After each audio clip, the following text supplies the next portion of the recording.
Rwanda's proposed budget 2025-2026 national. This figure is quite high. We're looking at 7 trillion. The government says, this is the Rwanda government, they are investing big in infrastructure. I think you've heard that there's ongoing construction happening, especially in Bugesera. The airport is still ongoing. There is Prince House, the route going down towards the airport that has to be enlarged. I don't know, there are flyovers. There's another Nyandungu which is coming. The park, the Eco Park, which has to be finished this year by December. I think I saw Yolande speak about it. The government is also investing big in education. There's a new education policy. They say quality over quantity. Government is spending big on agriculture. But while the government is spending big, something else is happening, because just the other day, 2 things happened. What happened? RSSB said, on top of what you've been paying from 3%, take it on to 6%. 20%. 6, yeah. Why are you going too far? No, 20 was just a meat. And then Rwanda Revenue Authority also came through to introduce new taxes. They call them tax reforms. The reason, they say, it is to boost domestic revenues. Now, from road maintenance levies to VAT reintroductions and green tax incentives, it's all meant to be for one reason: Rwanda's Vision 2050. The question is, how does this affect you? What does it mean for you, the taxpayer, the small business, or for you as the consumer? You see, I've been talking to a number of my clients who've told me, wait for the budget to be announced. Things are going to get better. That is when we shall advertise. But right now, I'm confused. Are they things going to come through? better, or is it becoming worse? In the studios with us, we have, a lady and a gentleman from KPMG Rwanda, Fabiola Tebuka and Joe Namanya, joining us in the studios. Let me start with Fabiola to say good morning. Good morning, everyone. Good morning, Fabiola. Yes, I'm pleased to be here. Great to have you. Good morning, Joel.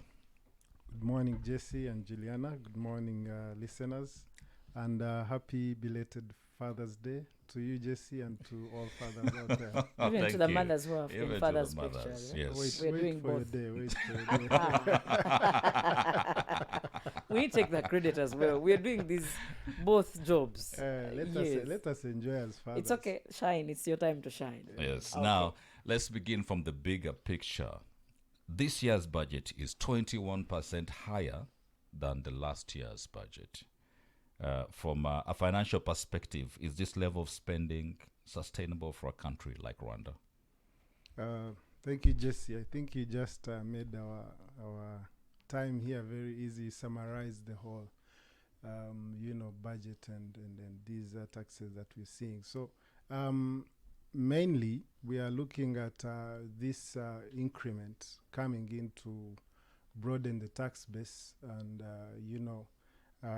accelerate our economic growth. So mainly you talked about the increase, but we are also looking at this budget introducing some reduction in taxes, and this is going to the common man down there. This budget mainly was talking to the wananchi, the common man, especially on consumption goods. So you talk of rice, you talk of cooking oil, you talk of wheat. So these are items that the common man down there uses on a daily. And these other taxes that were introduced, especially you look at exercise duties, you look at gaming taxes, you look at environmental levies. These are taxes that are actually targeting those who already have. But the common man down will feel it in the pocket when they go to purchase on the market. So I will say this budget and the newly introduced taxes talk to the common man down there. I will not agree that this is going to come to, make things harder. It's coming to make the life of a Rwandan, of a common Rwandan, better. Oh, really? Fabiola, I'd like to know your take. Excuse me. Well, I don't think I will go far from what Joel is saying, because from where I stand, I see it as a give or take thing, because we're looking at first what the increment is coming to do as well, but also the balance between increasing domestic revenue versus what they're wherever else they're getting the funds, be it the loans and the grants as well. But the domestic revenue has increased for sure, and now these other taxes now are coming to support all that. How they're going to increase the domestic revenue. So I'll say, when you look at where the funds will be going, there's good things there. So of course it's going to be to touch some of our pockets, like you said, but it will not be very detrimental, especially in terms of getting basic needs. How do you tell a local human pay, like a peasant there, that these taxes are going to make your life better? Can you just please elaborate? Because you said they have come to make someone's Rwandan life easy. How so? How does it make it easy? I have had, touched based on it, that some of these taxes came reducing these consumption goods. And also when you look at what the government is spending on, big projects, we talked about the Kigali International Airport being built in Bugesera. There will be creation of jobs. So we have a lot of jobs being created.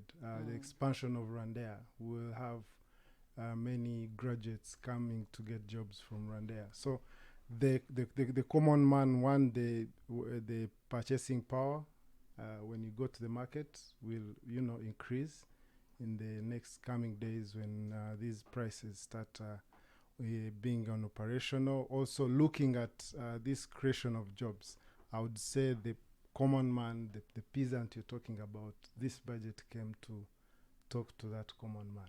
I mean, let's look at it in a way that we do not really too much sugarcoat it.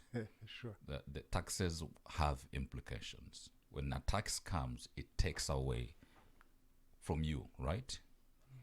Definitely, it's a cost that is being sent to someone, passed on to someone. Jobs will be created. I would expect from you to break it down for me that yes, in the long term, jobs will be created, not tomorrow. So today you are going to pay, and subsequently this is going to be the volume that is expected from you. Let's take a major focus on raising domestic revenue. It's like having a family member who has a wedding, and you advise them to have a smaller wedding, but they want it big. And they say, but guys, when you come, we're going to give you buffet, self-service.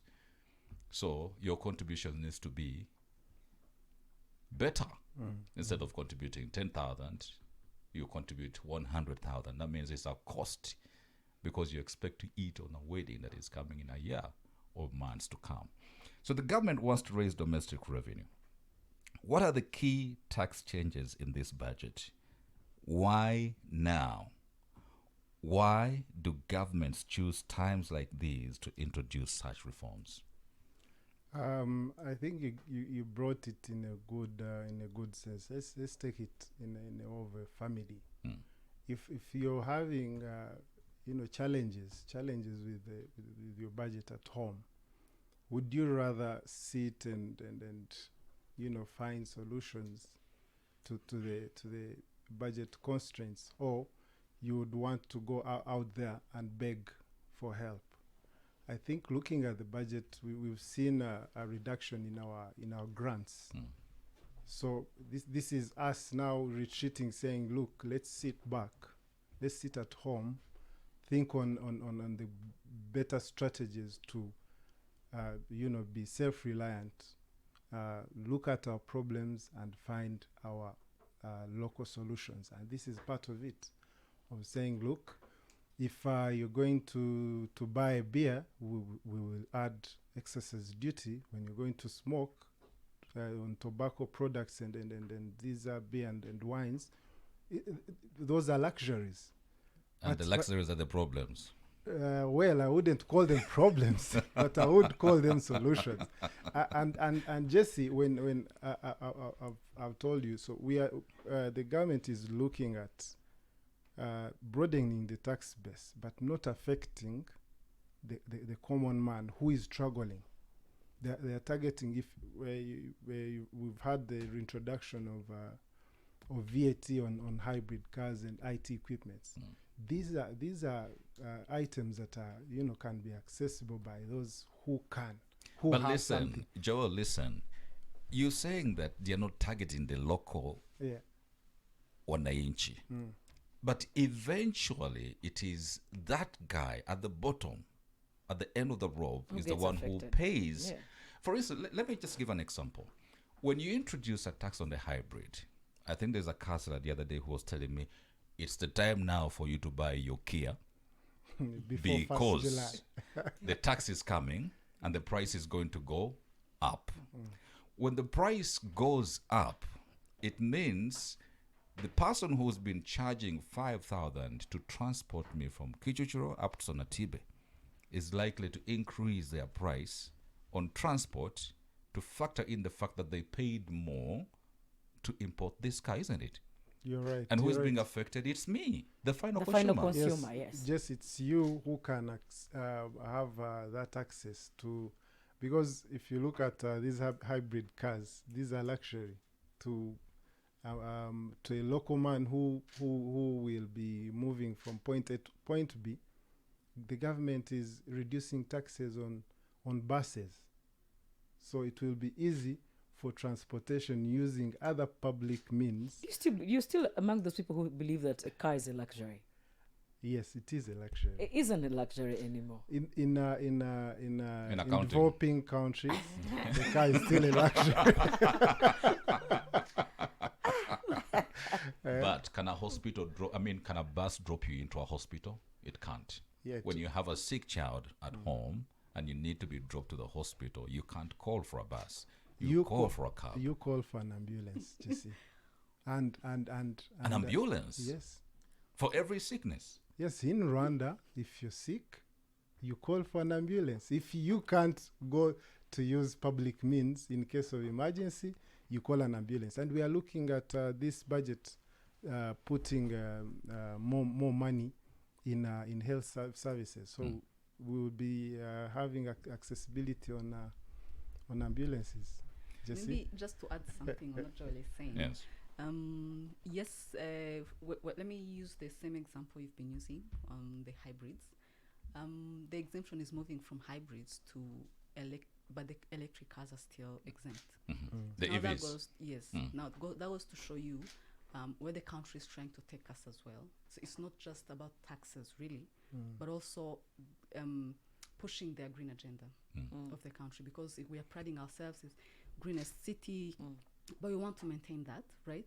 So now the government is not just looking at the economic transformation. If you look at the NST pillars, there's also social as well as governance, right? Yeah. So if they're saying we need to reduce maybe these emissions, let's shift the people's focus now to electric cars. So now it was first hybrid and electric, but now they want us to focus more on the electric cars. So it's yes, there's collecting revenue from us, but also trying to discourage and encouraging something. So they're trying to balance. That's just what I wanted to add on what he was saying. I will encourage Juliana, when you have a headache, call an ambulance. But you can't drive either Jesse. because, I mean, you have a headache, really, so you can't drive your car to the hospital. So you call an ambulance. Yes. Or she can buy the hybrid now, or buy an electric. Yeah. So that's It's, also a it's good a option. luxury, so she won't It's buy a it. luxury. You're getting rid of them. We are seeing VAT being reintroduced on certain products like the mobile phones, we see increases in fuel levies. Wouldn't this be having an impact on low-income households? I know you're saying there won't be impact on low-income households, but when you levy mobile phones and the country is saying more digital penetration, phone ownership by households, when you increase fuel, you are saying the price of transport should go high. That means for a farmer, transporting agricultural products is going to be more expensive. Isn't this having an impact on digital inclusion in Rwanda and generally on every household? Jesse, the theme of this year's budget is accelerating economic growth and social progress for sustainable development. What does this come in? When we had NST1, we had these incentives.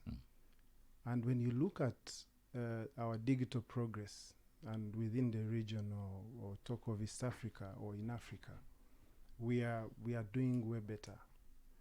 These gadgets were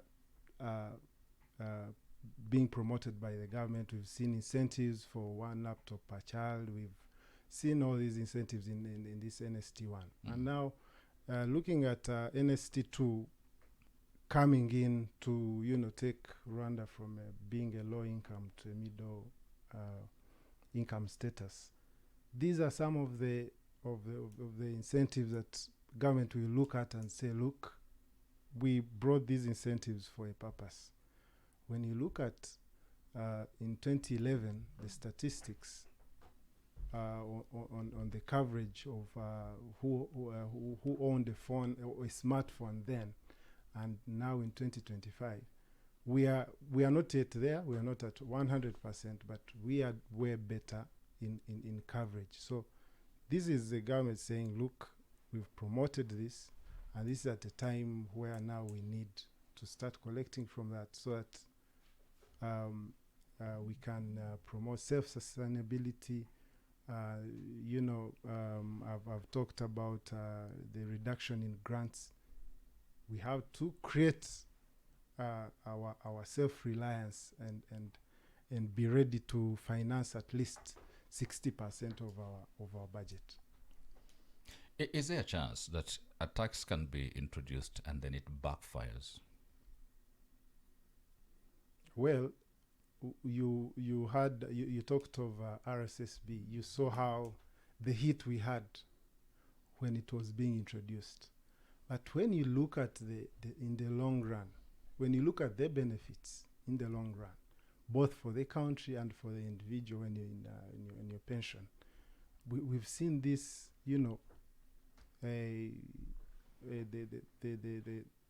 the country now accepted because they found out that actually the reintroduction or the increase of these rates are actually doing well for the country. So sometimes, yes, it becomes a hit, but when you look at it in the long run, you find it is actually beneficial to the individuals and to the country. So there will be no backfire. But Joe, you're like saying that the country had an option, or RXSB payers had an option. They had no option because it's a mandate.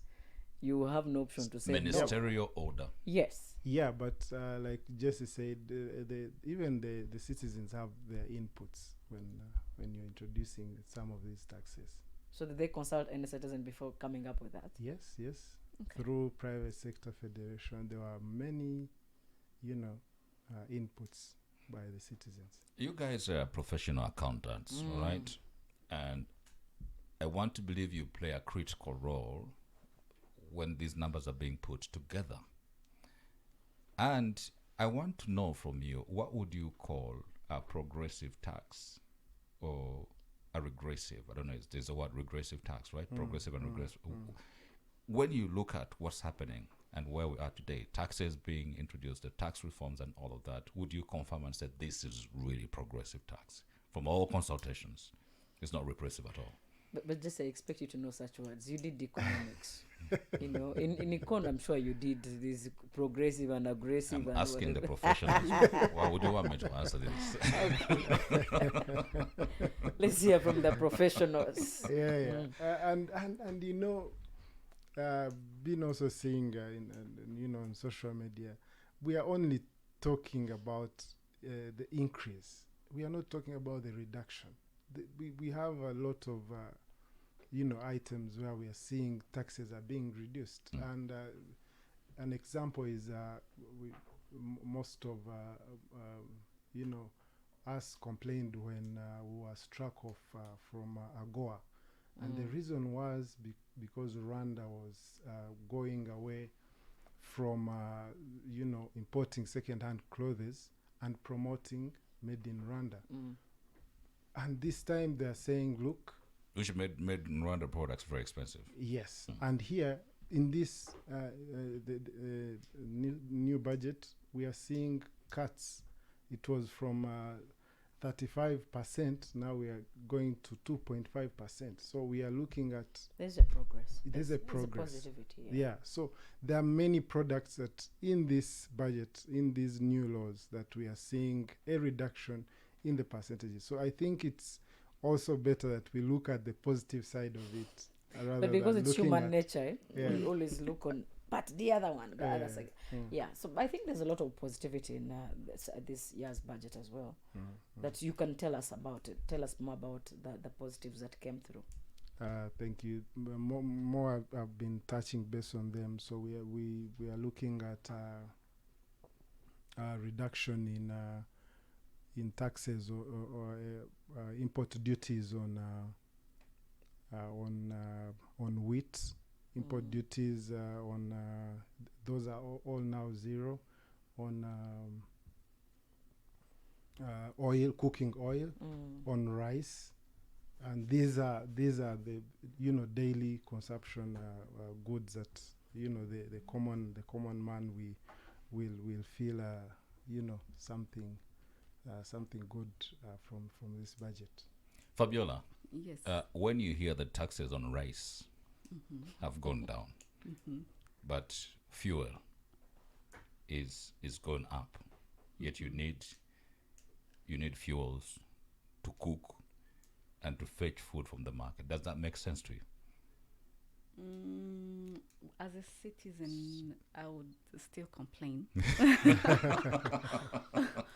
But for me, I really like to look at this budget not just in terms of rates and this is what increased, but also from as we discuss this budget, even for those who are listening to us, I want us to also have at the back of our mind, the government has our trust to drive us somewhere, and we're always priding ourselves, talking about our country, this and that. We are there saying visit Rwanda, but now there's funds going into that. And maybe let me use the example of tourism. Then now we have a percentage there now they need to pay. A lot of funds is going into Visit Rwanda, but now they have brought people here. The tourism sector is benefiting from that, but now they can contribute that percentage now to keep funding those tourism promotion thing. And then, like Joel was saying, there are some exemptions if you are importing a tourism car, which has, I think there's a threshold there, I think 60K USD. If you import a car beyond that, it's exempt. So there's one hand here trying to promote your thing, but also can we collect some revenue from you to keep pushing that? So now even as you talk about the rice has no tax, but now fuel, I think it's a lot of logistics around that now I can come and say, why are they doing this on fuel? Should I plan in the future to get maybe an electric to reduce this? But also, like you said, if the truck that is transporting rice, it's going maybe to increase the cost slightly because now the fuel, they'll say transportation cost is high. So add it on the cost. So I get what you're saying, but also we need to look at the bigger picture As much as we want this to be about me, but it cannot be about me if it's a country. It's going to be very collective. But also people need to know that taxes should be paid so that we can have we can sustain, projects going on in the country. That is the only way things happen. You pay taxes to have a beautiful country. That is it. And It's a we pain in have the a pocket. beautiful country. Yes, no doubt. Yeah, but I just want to look at it, of course. We're having this conversation, and we just want to look deeper into these reforms are here, and we're talking about the implications of these reforms. And if you've looked at statistics, what they call year-on-year increment in market prices, we see that food prices are going up. Could this be an effect that someone increase transport on fuel, then the transporter increase the fees, and that rise, even if you take away the tax, it's just going to go up. And so the final consumer who is buying the food in the market is being affected. So yes, a beautiful country and hungry stomachs. How do we balance that? I mean, you are very familiar with the balance sheet. Yeah, how would we balance that? And I think, Jesse, this is balancing. When you look at the issues around here, you look at we are a landlocked country. That is one. You look at the issues we are having in the region, the conflicts that has, affected us.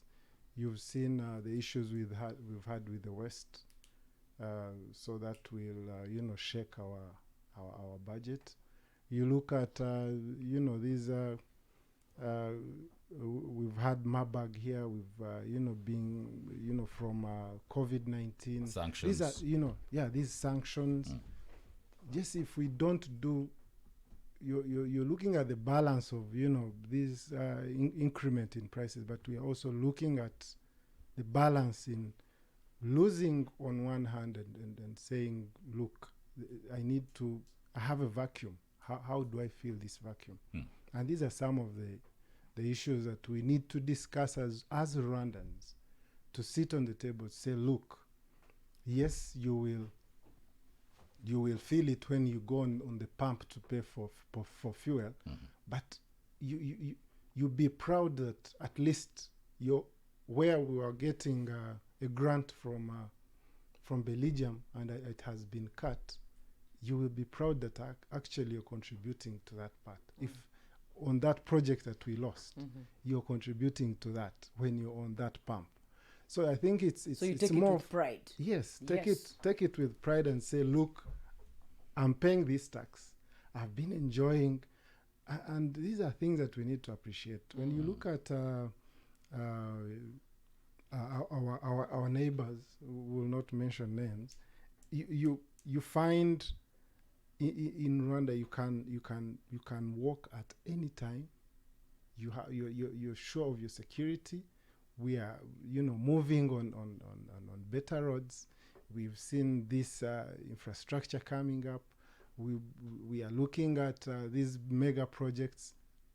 We should be proud that of what is That our taxes are doing something. They are doing something, and then when we are up there, then you'll be proud to say we are here, but I had a contribution. Absolutely, and I do agree with you. There's a common terminology where people say make it make sense, and I want to pick from what Fabiola mentioned, the tourism tax, and in particular, I want you to envision an SME, a business person who is investing in tourism. Roads have been created, the infrastructure is looking good. Wouldn't you rather say your income is being taxed because you have benefited from the ecosystem? And so your income tax is going to be this much, and make sure you collect it, because, you're collecting from my income what I've already earned. Instead of taking the income tax and then add other taxes, which reduces my take home. All right, I appreciate the infrastructure, but yes, I've made income, and so you're taking away from the income. But if I don't make income and you also steal, because a business can run without making income Yes, for even up to absolutely. 5 years. Absolutely. So if you introduce taxes that are not off of income elsewhere, and I run out of business. Yes, the infrastructure is good. We should appreciate the security, but I've run out of business. I'm now back home. Make it make sense. Let me make it make sense. Jesse, the country has invested big. Actually, to get that income, the country has gone out there to advertise for you. We've seen Rwanda investing big in Arsenal, in PSG. So actually, to get that income, the country did it first for you. The country went out there, invested. Now you're getting that income, and now it's coming to say, look, on that that you're earning, I'll just take 3%. Isn't that fair? Isn't it making sense? 3% as the income tax? No, on your earning on per room of your hotel.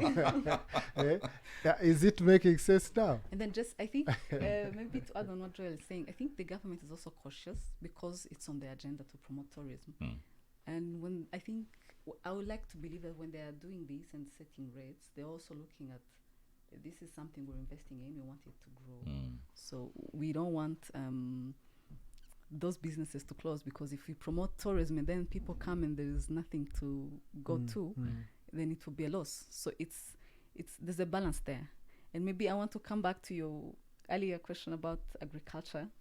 I think in looking at the budget, and I believe it's why they detail it so much, there are priorities, like the way they are aligned. And when you talk about agriculture, they worry about food prices. It's good that we are looking at the changes, but we also need to look at what's there. Agricultural products, they're exempt, yes, just that those which are processed should be taxed, and now there are some exemptions on those processed, but it doesn't mean everything agriculture is being taxed. So it's just to look at the whole picture before we have that fear. We see what's changing and what was there before and what is remaining, because not everything is changing, and then grasping it then from that bit. But also now the priorities, like you said, there's tourism. It's not as basic as food, of course, but also needs to be taxed. So it's looking at the whole agenda, but each picture at once.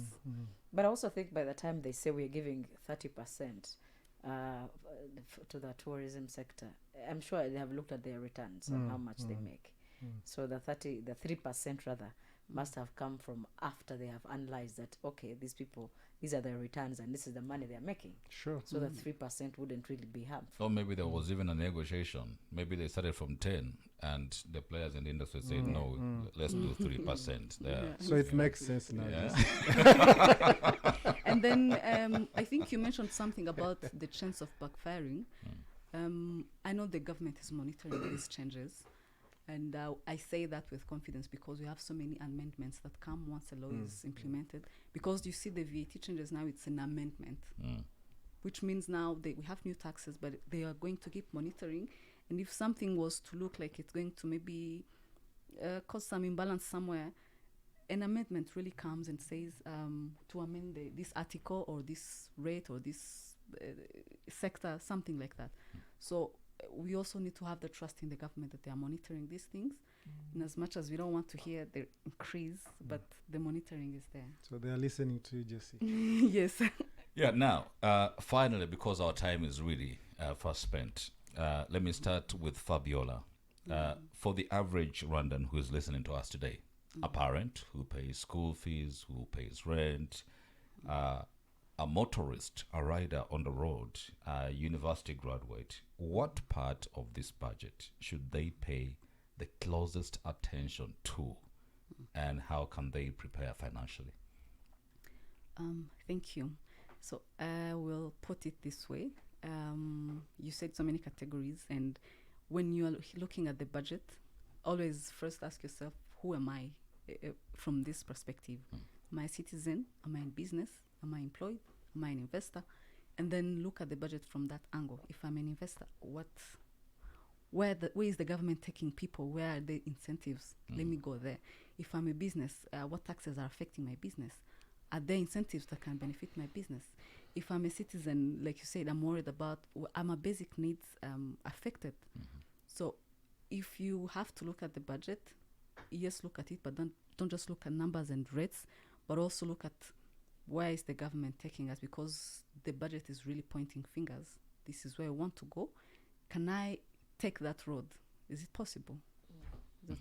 That's my take. I'd like to hear from a student, is this where you revise your career guidance notes as well to know what to specialize in? Yes, Joel. Me, I would say looking at the big picture, the government is trying to, widen the tax base and decreasing the informal sector. And in this case, Jesse, I'm sure that Royal FM is a proud contributor, pays taxes. And then looking at our informal sector, we have a lot of people earning revenue that are actually not paying taxes. I would give you an example. We've seen a trend, an increasing trend in online businesses, where you can order something online. Someone is at their home and they deliver it. At that point, there is nowhere that person is paying a tax. So if we look at this digital taxation coming up, as us who are proud contributors and us who pay tax, we should actually be happy that some of these are coming up to target those that are out there and they're not paying taxes. So I think looking at the broader picture, like Fabiola was saying, we shouldn't look at one tax or two. We should look at this whole budget and these newly introduced taxes as a whole and how it is benefiting Rwanda. We want to appreciate you. Our conversation today, what new taxes the budget mean and why they have been brought up now. To aid us in this conversation, we've been talking to Joel Namanya. He's a manager tax and legal services at KPMG Rwanda, alongside Fabiola Tebuka. She's the assistant manager tax and legal services at KPMG Rwanda. Thank you so much, Fabiola and Joel, for making the time to speak to us this morning. Much appreciated. Thank you so much. Kigali in the morning continues after the break. Growing is natural.